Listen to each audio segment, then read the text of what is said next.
একটি শিক্ষণীয় সুন্দর গল্প। এক বৃদ্ধ মহিলা বাদশার দরবারে গিয়ে ফরিয়াদ জানালো, হে বাদশাহ, আমার ফরিয়াদ হলো আমার ঘরে কোনো পোকামাকড় নেই, যদি আপনি পোকামাকড়ের ব্যবস্থা করতেন। দরবারে উপস্থিত সবাই অবাক হয়ে গেল। তারা ভাবলো, বাদশার দরবারে কেউ আসলে তারা তাদের দুঃখের কথা বলে, কষ্টের কথা বলে, কিন্তু এই বৃদ্ধা তার ঘরে পোকামাকড় চাচ্ছে। বাদশাহ সেই বৃদ্ধ মহিলাকে তার ঘরের ঠিকানা দিয়ে যেতে বললেন এবং আরও বললেন, তোমার ফরিয়াদ পূরণ করা হবে।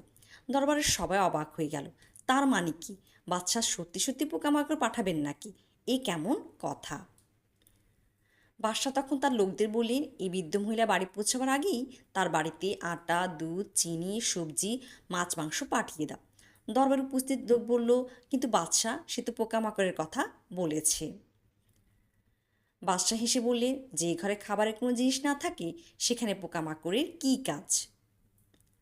ঠিক তেমনি বাদশাহ বা যিনি দেশ চালান এবং যারা ঘরের বয়োজ্যেষ্ঠ ব্যক্তি, তাদের এমন হওয়া উচিত যে তাদের আশেপাশের মানুষের কষ্ট তারা যেন ইশারাতেই বুঝতে পারেন, তাদেরকে মুখে বলে বোঝানোর প্রয়োজন না হয়।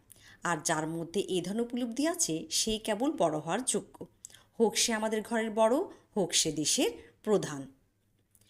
গল্পটি ভালো লাগলে একটা লাইক দিবেন, শেয়ার করবেন, আর এমন শিক্ষণীয় সুন্দর গল্পগুলো শুনতে চ্যানেলটি সাবস্ক্রাইব করে পাশে থাকবেন।